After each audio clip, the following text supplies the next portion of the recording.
for joining us tonight on another episode of The Racing Report. My name is Rob Peeters, and I am your host once again for another fabulous little half hour where we are going to talk all things motorsports, because there were some surprise winners in the world of IndyCar and NASCAR this past weekend, but that's not all. Right now, we've got probably one of the biggest silly season rumor blocks in this show to discuss everything that's going down right now or could go down in the world of IndyCar. So much to talk to. That's why I don't really have much time for an intro. There's so much we've got to talk about. We've also got the Formula E schedule for next year. That's released. We got to talk about that. Some interesting news from down under in the world of supercars.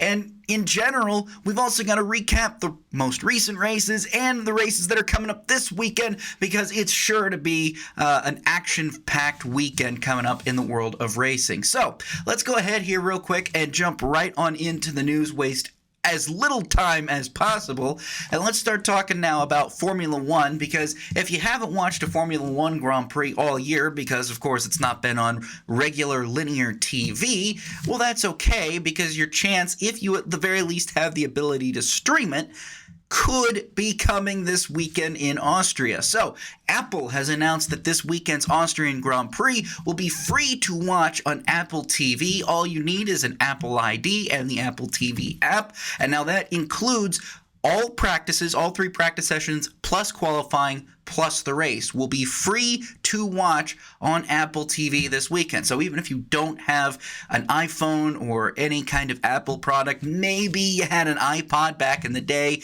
and you still had an iTunes ID, you might be able to log in with that and still be able to watch this weekend's Austrian Grand Prix for free, no charge whatsoever. All you have to do, like I said, is at least have an Apple ID, but you don't have to actually buy anything. So that's good news for some of us here in the United States who probably haven't watched a Formula One Grand Prix all year ever since it went off of ESPN.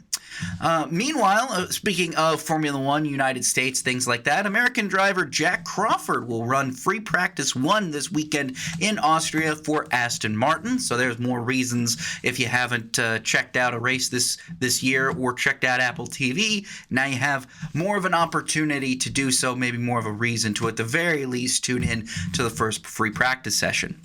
Also coming up this weekend, the Cadillac F1 team says that it is bringing a quote substantial upgrade package to this weekend's Austrian Grand Prix. The team principal Graham Loudon said the team is bringing new side pods as well as a new floor with the hope to catch up with the rest of the midfield. So we'll have to see how that works out for Cadillac coming up this weekend.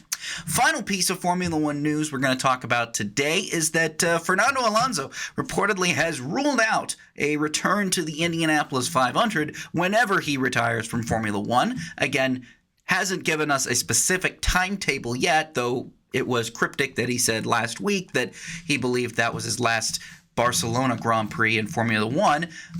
But that doesn't necessarily mean he's going to retire, because there's just not going to be a Barcelona Grand Prix next year. So it likely wouldn't happen until the conclusion of the 2027 season.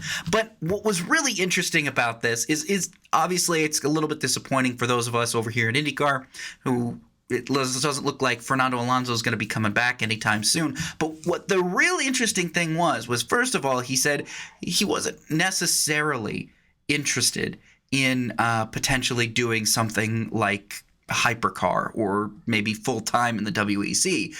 But he did say he was very interested in running Le Mans. And that would be pretty cool, because he said that he wants to run Le Mans again with Max Verstappen. That's what would probably get Alonso back to Le Mans. Now, I imagine that would happen in a hypercar. How else are you going to win Le Mans outside of your class? Best way to do that is in the hypercar category. And so I think this would be a really, really cool cool thing that would happen if it does ever happen. Who knows if it's going to happen, but just something cool that Alonso's thrown out. Maybe he's just teasing the media, or maybe he's serious. I don't know. Maybe we could see Max Verstappen and Fernando Alonso in the same car with who knows who else running Le Mans someday. Never say never, I guess. But on that note, we have to switch in now to the IndyCar news because there's so much of it, and we only have a handful more minutes before we have to take our first break of the show. So let's go right on into it. Try to stay with me here. It's going to be a lot of information coming at you all at once. But the biggest thing we got to talk about right now is we got some shock news on Wednesday that reigning Indy 500 winner Felix Rosenqvist will not return to Meyer Shank Racing next season. Rosenqvist will move to a new team starting in 2027, though the destination has not yet been confirmed. Now, Racer Magazine reports he is rumored to land with either Andretti Global or Arrow McLaren. Now, here's the thing we got to talk about when it comes to Andretti Global. Now, all of this information comes from a Marshall Pruitt article that was published last week that alluded to Rosenqvist's inevitable departure. At the time, it had not been confirmed, but since the publishing of that, we do know that, yes, indeed, Felix Rosenqvist moving on for Meyer Shank Racing at the end of the year. So here's what Marshall Pruitt is hearing out throughout the paddock. And number one is that Marcus Ericsson is, of course, in the final year of his contract with Andretti and could be on his way out in favor of either Rosenqvist or Dennis Hauger. Now, he could also return to the team as Dale Coyne would like Hauger to remain with them as long as possible. He wants Hauger to remain with Dale Coyne Racing. But then that question becomes, what happens to Marcus Ericsson if indeed Rosenqvist does go to Andretti? Right now, we don't know, but apparently Ericsson does have a few options on the table if he wants to take them. Again, he's a multi-time winner in IndyCar. He's an Indy 500 winner as well. And I think that alone should likely keep him in the series for however long he wants. It's just the question is, what is Andretti going to do about it? So we'll find out, hopefully, here by the end of the season what happens with Marcus Ericsson. But there's also that possibility that Rosenqvist returns and reunites with Arrow McLaren because they are already very likely to replace Nolan Siegel. It's obviously not been confirmed, but it's a pretty open secret that this is Siegel's last season with Arrow McLaren. Again, things that were revealed in the Alex Palou lawsuit that happened earlier this year revealed that, well, they really only had Siegel because he was bringing money, and that money was offsetting the costs that were lost to fight Alex Palou's contract disputes and the legal fees that came around that and the sponsorship revenue lost. So it was pretty clear that Siegel was on the way out, but then that question becomes who replaces him. If it's not Felix Rosenqvist, there's obviously plenty of free agent drivers that could be of options there, but also it's important to note that we have talked about very recently the upcoming postseason test with Leonardo Fornoli, the reigning Formula 2 champion, who is linked with McLaren and likely McLaren is trying to get him in some kind of a role, regardless of what it is, whether it be with their IndyCar team or with their Formula 1 team.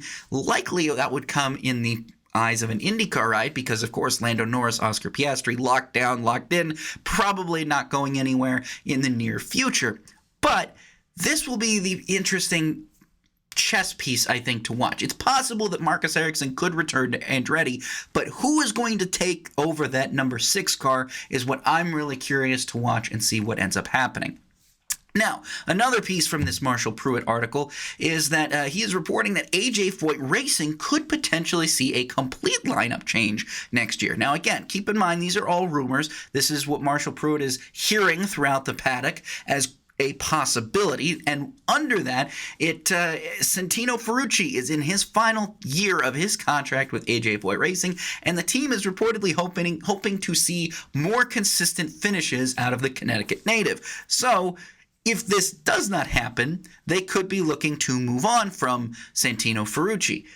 who could potentially slot in there? Well, there's a lot of different possibilities. Connor Daly has been mentioned as one. His sponsors would love to be on a Penske-affiliated team, first and foremost. He'd like to be back in the IndyCar Series full-time. There's also other options out there, but it's also important to note that Juan Pablo Montoya is apparently searching for IndyCar teams, not Formula One teams, IndyCar teams for his son Sebastian, who, remember, is racing in Formula 2 right now with Prema. And apparently one of those teams on the short list that Montoya has been talking to has been AJ Foyt Racing. This could potentially bring Sebastian Montoya to IndyCar. But here's the other thing. Kyle Collette. Kyle Collette is apparently quite touted right now. He is touted for two reasons, and it's not just his money. Yes, Collette brings quite a sizable amount of funding with him, but he's also shown some fairly impressive prowess on ovals recently and has been running relatively well, all things considered, given his rookie status. And so he is someone who teams could be looking at as well to potentially fill in a funding gap that also potentially would get them a little bit better results. Now, here's something else we got to talk about when it comes to teams like that. Pruitt reported last week that Ricardo Juncos is understood to be on his way out of team ownership at Juncos Hollinger Racing, which could speed up a potential alliance between Juncos Hollinger and Dreyer Reinbold Racing. Remember, we just lost Dennis Reinbold just a couple of weeks ago. Very unfortunate, but this is apparent that is not stopping any of that potential alliance. The team is reportedly looking to extend Rinus VeeKay, that's Juncos Hollinger, but also has new investors that are in the frame that could mean that they no longer need backing from Stingray Rob, allowing the team to potentially sign an experienced veteran alongside VeeKay.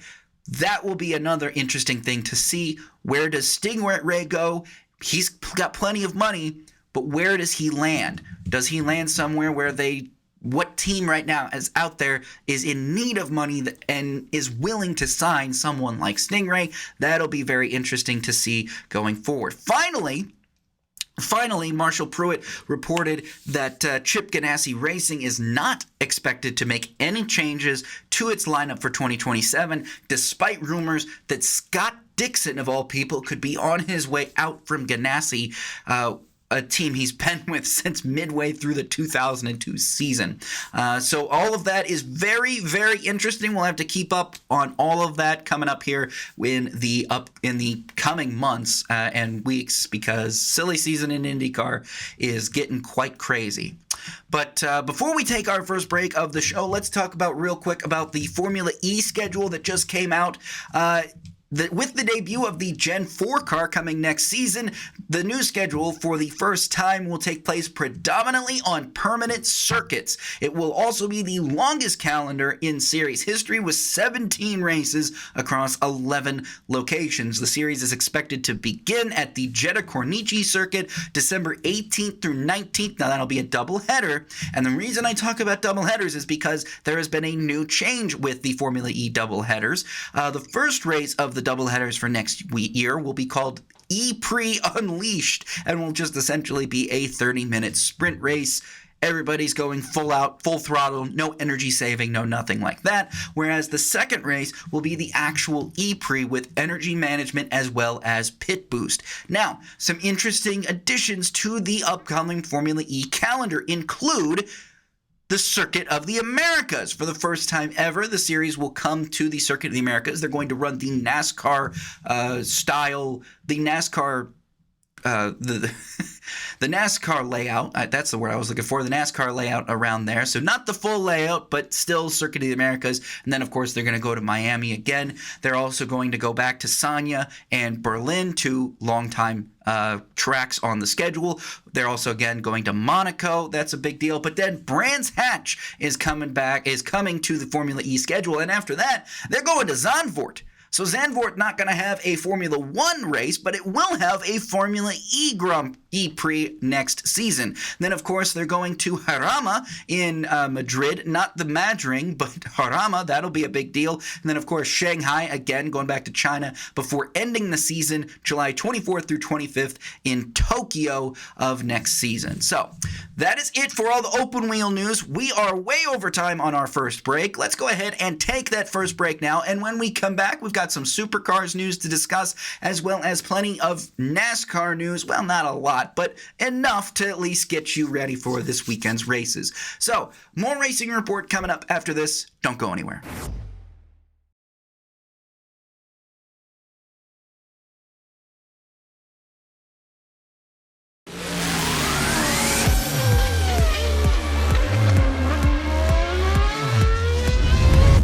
Welcome back to the Racing Report. My name is Rob Peeters. Thanks again so much for sticking with us through that break. Really appreciate it. We took a lot of time discussing all of that news in Formula One, IndyCar, and Formula E. So now let's go through the Supercars and the NASCAR news relatively quickly, so we got enough time in this show to get through everything.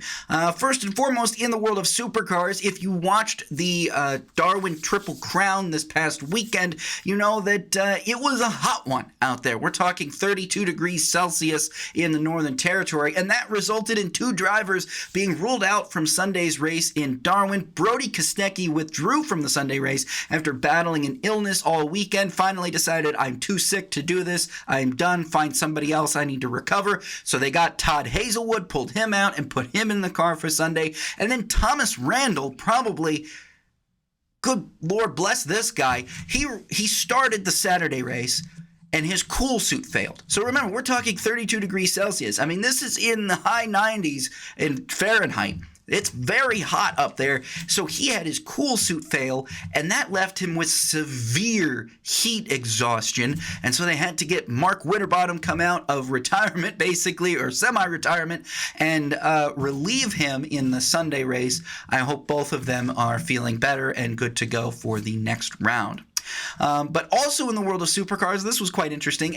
As we are aware, General Motors is really trying to get some cross-brand promotion here with both NASCAR and supercars, and they have now publicly said that they want to bring a NASCAR driver to Adelaide for this year's Grand Final, just like Ford did last year with Austin Cindric. Now, it's understood that Ford is not planning to do anything similar this year, but GM would love to have a NASCAR driver run in the streets of Adelaide. Who that could be, though, is a very big question mark. We don't know. Maybe SVG comes back. Maybe Connor Zilisch makes a start. Maybe it's Jesse Love. One last hurrah with GM before he moves to Ford. I don't know what that driver's going to be, but I know that when it's announced, I'm really looking forward to see what that kind of reaction that elicits. Now into the world of NASCAR. That was a pretty good segue, I would say, talking about NASCAR drivers and supercars. Let's talk about some of the NASCAR street race that was this weekend. We were in the Coronado Naval Base, Navy-based Coronado, for the first time ever in the NASCAR Series, and NASCAR CEO Ben Kennedy said that NASCAR would love to return to the Naval Base Coronado next season, but admits that NASCAR must make sense as the course is on a Navy base. So he understands that they have to talk with the U.S. Army, or excuse me, the U.S. Navy, not the Army. Got to get my branches of the U.S. Armed Forces right first, excuse me. The U.S. Navy, they got to talk. They got to talk and make sure that this is something that could potentially happen again. But as of right now, it's still up in the air. We'll have to see what happens when the schedule drops, because we know that we're likely going back to the Chicago Street Course next year.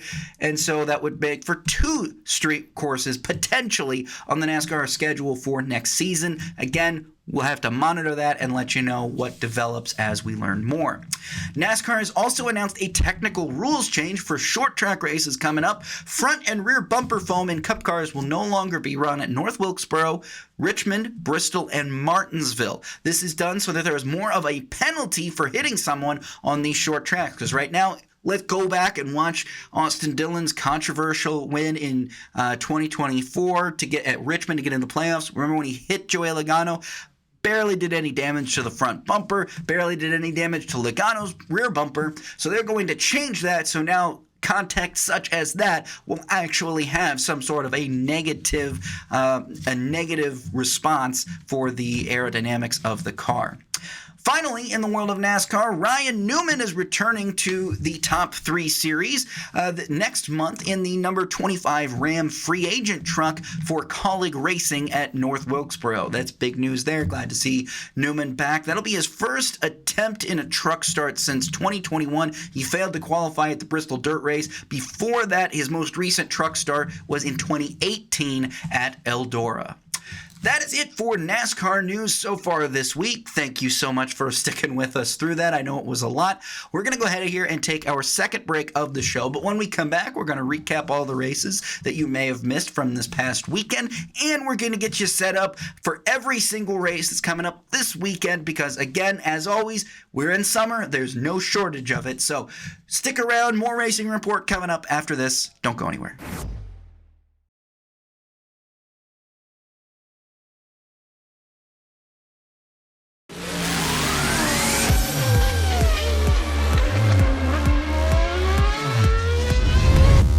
Welcome back to the Racing Report. My name is Rob Peeters. Thanks again so much for sticking with us through that break.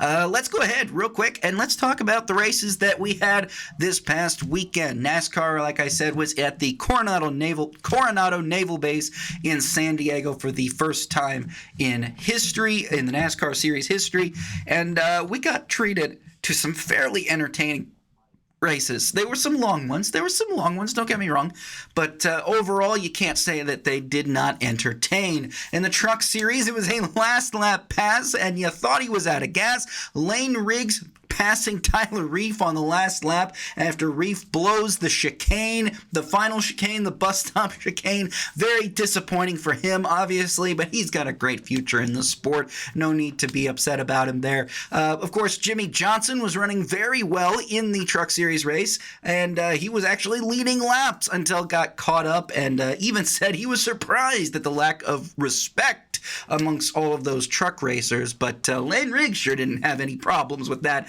as he went and scored another victory in the Truck Series. In the O'Reilly Series, it was a very emotional victory for Austin Hill. He scored the victory and was able to do a celebration in honor of Kyle Busch. This was, of course, RCR's, Richard Childress Racing's first victory since Kyle Busch's passing. It was a big deal. Austin Hill obviously celebrating in the around the kind of Kyle Busch tribute painting. It looked like he was going to try and do a full burnout around there, but eventually realized, I can't make it, and tried something else. I thought he was going to try and do a whole number 8 like Denny Hamlin did, but still a very entertaining O'Reilly Series race. And then in the Cup Series, who could have expected? Who picked Corey Heim? It was Heim time in the Cup Series after just 13 Cup Series starts. Corey Heim gets his first career victory in what is essentially an R&D car for 2311 Racing. Booty Barker was up on the pit box overseeing that. Just a great way to win. And of course, he battled his teammate Tyler Reddick, and he'll be his full-time teammate next year as well. And to be honest with you, I couldn't have scripted that any better. What a great event, a great way to finish the event. A well-deserving winner in Corey Heim. Obviously, he's got a great future ahead of him. And if anything, we knew that this was coming. I mean, I feel like throughout all this year, Heim has been having some incredible runs in what, like I said, is essentially an R&D car for 2311, and he is going out there and giving it really good runs. Him and Riley Herbst, too, have been running really well when they need to. I think Herbst was even up there leading some laps this weekend. It was a great day for 2311. I think Herbst had a top 10. Bubba Wallace finished second, and then, of course, Heim won. Reddick was in contention to win until he ended up having that contact with the wall, blew a tire, and sent him back to the back. Of course, he did let Corey Heim go by him, which kind of allowed Heim to win the race after he unintentionally bumped him. Either way, fantastic way for NASCAR to visit Coronado for the first time. And in IndyCar, we were in Road America, and let me tell you something. I did not know who was going to win this race at all from the start. I thought, maybe it could be Marcus Armstrong. Maybe he's getting his first start. No. Disaster for him. He has an engine blow with just a handful of laps to go. And then Christian Lundgaard, who damaged his front wing on the start and actually was the slowest qualifying Arrow McLaren car, came right back up through the field, got super lucky on a series of cautions, had a couple of cautions there fall during the pit cycle, which allowed him to catch up and ended up winning the race in spectacular style. Of course, at the end, though, it was kind of under caution because Graham Rahal and Will Power had some contact at the end of Canada corner, and Power went on to take third place, the final podium spot. Rahal was not quite happy, but in my opinion, if you want my opinion, this is strictly my opinion, I think Rahal kind of wrecked himself, and Power just didn't move. Go figure. Formula E was running in Sanya, that's in China, over the weekend. Jake Dennis led an Andretti 1-2 finish there. Felipe Drugovich coming home second. And of course, Supercars were in Darwin. 3 different winners this weekend. Race 1 was won by Cam Waters. Race 2, Kai Allen finally got another monkey off his back, showing why he is someone to watch this year, especially when we get down into the finals. And then Anton De Pasquale, again, another driver who got all of that monkey off his back, getting the victory there for Team 18 and kind of showing them, hey, you can't question the homologation team, the Chevrolet homologation team. We are still at the top of our game, and Anton proved it on Sunday. The ARCA Menard Series was in Berlin this weekend. Max Reeves scored another ARCA victory as well in Berlin. Now let's take a look real quick at some of the races that are coming up this weekend. We've got NASCAR in Sonoma, the O'Reilly Auto Parts Series kicking us off on Saturday. That race is at 5:30 p.m. Eastern Time on the CW. The Cup Series is going to take place the day after on Sunday. That race will be at 3:30 p.m. Eastern Time, and that is the first race also for TNT's portion of the NASCAR Cup Series schedule. So the race on TNT this weekend, practice and qualifying also no longer on Prime. They will now be on True TV. Be aware of what channels are airing NASCAR. Formula One, of course, is in the Red Bull Ring for the Austrian Grand Prix. That will be Sunday at 9 a.m. Eastern Time on Apple TV, of course, also available for free on Apple TV. But there'll also be Formula 2 and Formula 3 races this weekend. Formula 2 sprint race is going to be Saturday at 8:15 a.m. Eastern Time, with the feature race following Sunday at 4:10 a.m. Eastern Time. In Formula 3, their sprint race will take place Saturday at 4:05 a.m. Eastern Time, with the feature race taking place Sunday at 2:40 a.m. Eastern Time. There's some sports car racing coming up this weekend. IMSA is back in action with the Salem 6 Hours at the Glen, always one of the best races on their schedule. That is set for Sunday at noon Eastern Time. That'll be either on Peacock or on NBCSN, whichever is your preference. If you have YouTube TV, Xfinity, NBCSN has got it there for you. If you don't have either of those things, you'll be able to watch it on Peacock. The ARCA Menard Series National Division is in Elko Speedway this weekend. That race is Saturday at 9 p.m. Eastern Time on FS2, while the ARCA Menard Series West is also in action. Their annual race out in Sonoma is set for Friday at 6:15 p.m. Eastern Time on either Flow Racing or streaming for free on the NASCAR channel.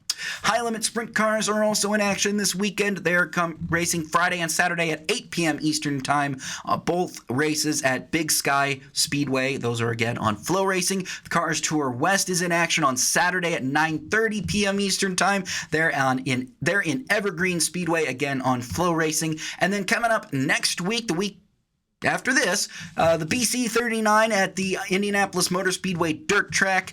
Those races will take place June 30th and July 1st at 5:45 p.m. Eastern Time. Both races streaming on Flow. If you can't get there, of course, the June 30th or the prelim nights, and July 1st is the actual BC 39.